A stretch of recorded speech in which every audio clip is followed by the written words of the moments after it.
Okay, so let's have a quick look at the lineup. So, two Shokakus. They are both, I would imagine, air superiority. So we have aircraft rating of 48 for MDIV-X and 48 for ZPT. So mirror match there. We have also got an Edinburgh, a Charles Martel. We have got much more variety of cruisers this time around. So that is going to make for a very interesting scrap on the cruiser side. And you'll notice that I am way out from the rest of my team. That is entirely deliberate. So, flick over, kick in the overlays. Ladies and gentlemen, the game is afoot. As we basically ram each other at high speed. Well, high speed for a Tier 1 gunboat. Right. I should probably just be staying off the rudder. Come on, forwards, forwards, forwards. This is much quicker, must be said, than the old method, which involved getting a couple of Tier 6 carriers and torpedoing ourselves. Come on, witness! Boom, right. That is more like it. Okay, so while I was doing that, the rest of the team was getting busy. MDIV-X are on their way out. And once we actually find somebody, this will get interesting indeed. Okay, so ZPT are in the house and looks like a fairly standard dispersion. We are seeing a lot of players moving down towards A, along with Rice, PT and Falcon 007 pushing into B.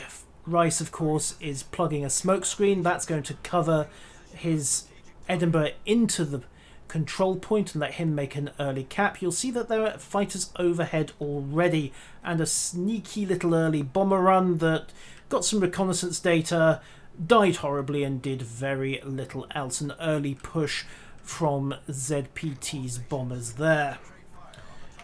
Okay, and the other thing, of course, that I need to fix is that ZPT are in fact Team Green. So that should have pushed. Push live. There we go, that's fixed that.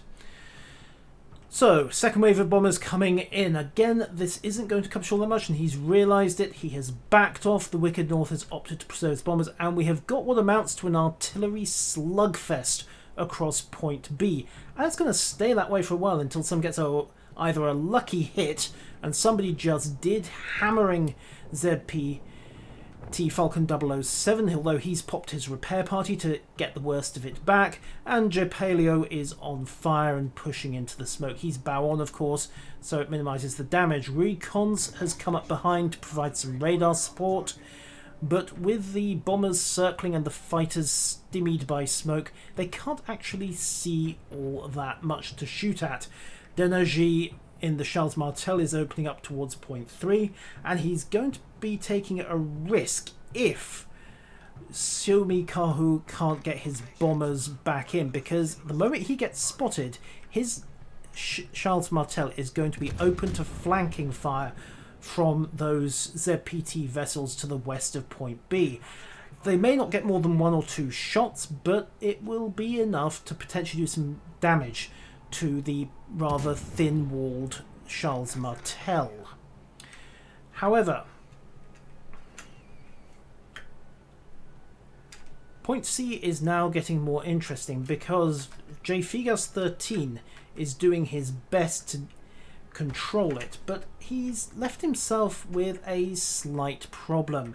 He can see the Charles Martel. The Charles Martel can see him, but there's something else in point C. You can see it's being capped, and we don't know what by, so it's a safe bet that there's at least one MDIV destroyer currently in point C. The cap is almost complete, and MDIV-X are about to take an early advantage. There we go. Figas is angling up and breaking away. He knows he's outnumbered and outgunned. He's not going to throw himself away. Dumps a couple of torpedoes as a parting shot, and that is one Sondre heavy cruiser who is probably going to have to take the long road round, break contact for a little bit, and figure out a new plan of attack. Meanwhile, down at point A, things are going a bit better for ZPT. They've managed to actually take the point, so they're a fraction behind on victory points, but they've stopped the rot there. And Web Animal has plugged in his speed boost. He's running a loop round to break away from the smoke cloud he just laid to cover Fox Portuguese and North Carolina of Foda 666 while they start shooting up the Armagi of Tommy 26. Again, we have another stalemate. However, this one is slightly in Zimbora PT's favour. They've got the point, they can sit back and defend. Unfortunately, that's just what the team over at point B can't do. Roycons, Falcon and Japilo really need to come up with something at the moment because they are on the wrong side of the point.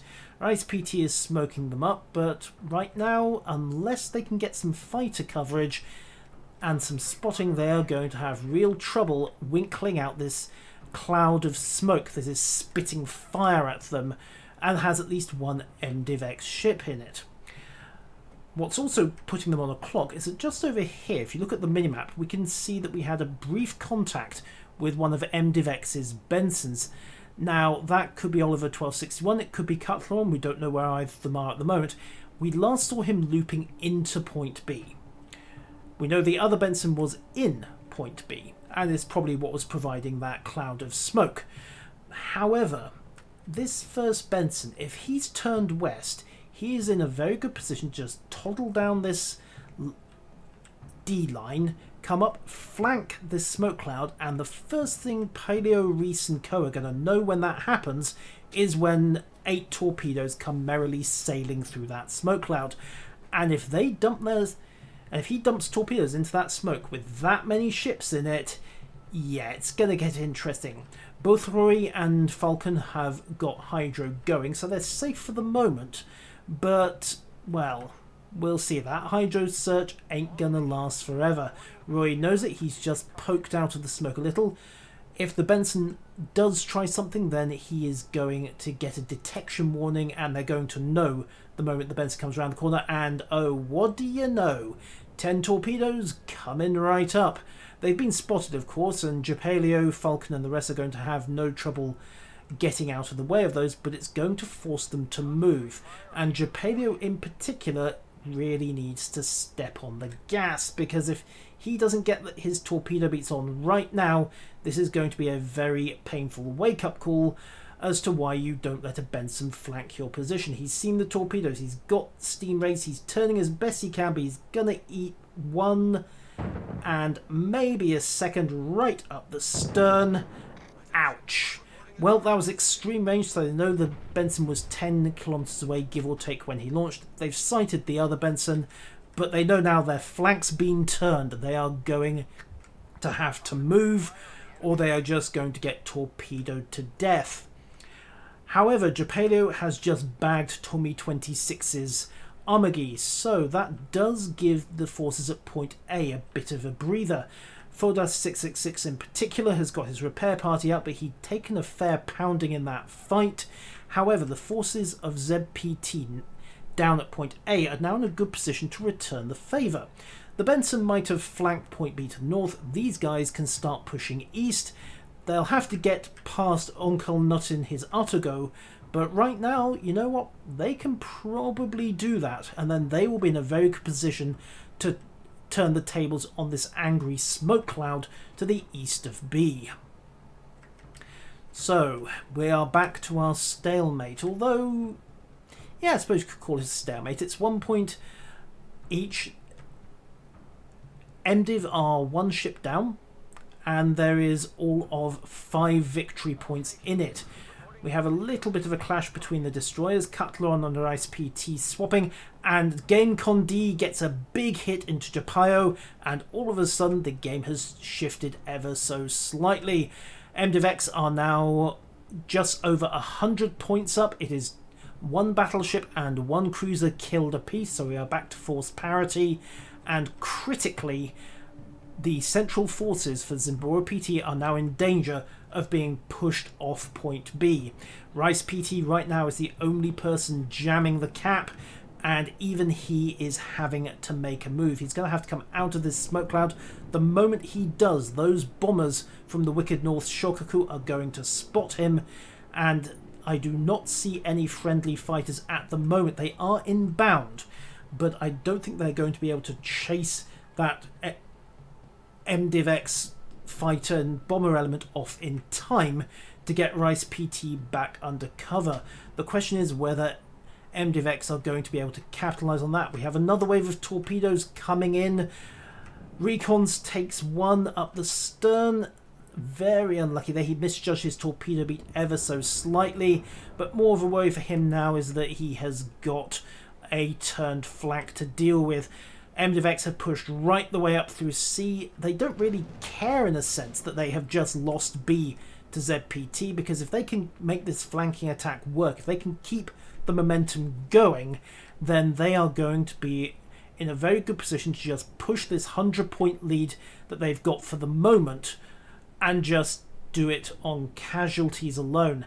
However, they have smoked up. They have actually stalled their attack, which is a little bit worrying because, of course, that's an Edinburgh over there under Falcon 007. And an Edinburgh has some semi-decent torpedoes. Only has 3 of them, mind you, but, well, that's enough for it to be a nuisance. And Rice PT has also put his own torpedoes through the opening smoke cloud. He's going to hit nothing because, well, you can see the way the smoke has patterned out. Chances are that the MDIV-X ships are in the middle to right-hand side of this cloud. There are torpedoes whizzing through that as well. J. Figus has put his torpedoes in. He gets no hits. In addition, the torpedoes from the Edinburgh come through. No hits again. Second wave from J. Figus draws a blank. The smoke cloud is, however, starting to fade. So if MDIV-X don't get a move on, they are going to find themselves suddenly rather bereft of concealment. And, well, there we go. Game code is caught static. He may be able to get away with it. There's not much that can put guns on him. And indeed, he was hanging just long enough to put J. Figus's Arpeggio Takao under the waves. So farewell, old Tsundere Heavy Cruiser. MDIV-X are starting to make this slight firepower advantage turn. Toricons is on fire. He's got his search going, but in order to break away from whatever put that fire on him, he's had to head forwards. And Falcon and Roy have both got torpedo beat problems, although I think they're going to manage it. And indeed, there we go, some very nice synchronized torpedo beating there. So they are both temporarily safe. Of course, in order to get the steerage way in order to do that, with Reese right behind them, they kind of had to sail a bit forwards, which means they're now in front of a Charles Martel. Game Condé is probably slightly regretting the fact that he moved the way he did. However, MDIV-X are capitalizing because Zimbora PT have had to move off their covering position of B. They are now in a very good position to capture B unopposed, and there we go. That is MDIV-X 2 control points up. They are 300 points up as well, thanks to bagging another cruiser, the Kutuzov of Fox Portuguese. And with the action at point B hitting a stalemate, let's head back down to point A, where it's not looking too good for ZPT either. Fodas 666 is using the Benson smoke, but it's not enough. Some blind fire gets him. That puts MDIV-X 420 points up. And point A is being capped as well. Onal Nut playing very well in the Artigo. He's just tiptoed back into the cap. He's playing the disruption role and the harassment role, and he's doing exactly the right thing, heading to an unoccupied cap and just jamming up Zimbora PT's ability to score. And he's not stupid either. He's not going to come around the corner of this island, not when he knows that there is an angry smoke cloud that containing a Benson on the other side. Although he can count. He's just seen one wave of torpedoes go past. We're not sure if Web Animal has got his second launcher ready to go. Onkel Nut seems to think it's worth the risk. Of course, he can't really see Web Animal at the moment, not unless he's willing to pop a hydroacoustic search, but while he's working his way around there, oh dear, oh dear, oh dear, Roycons goes down, but he trades effectively for Denergy's Charles Martel, but it's probably too little too late. Zimbora PT are 500 points and some 3 cruisers down. They are going to have to pull a minor miracle to get this back, especially given that their Edinburgh and their Benson are currently being held together by Happy Thoughts and glue. Web Animal, meanwhile, has had to break away from his smoke, and again, he's not in a very good position. He's being spotted by fighters. He's got the Artogo's 203mm guns pointed at him, the Kutuzov 6-inch guns, and it doesn't matter because he is dead, and that is the end of the game. MDIV-X are now 1 game up. If they win another one, that will be the end of the match. ZPT will be into the losers bracket.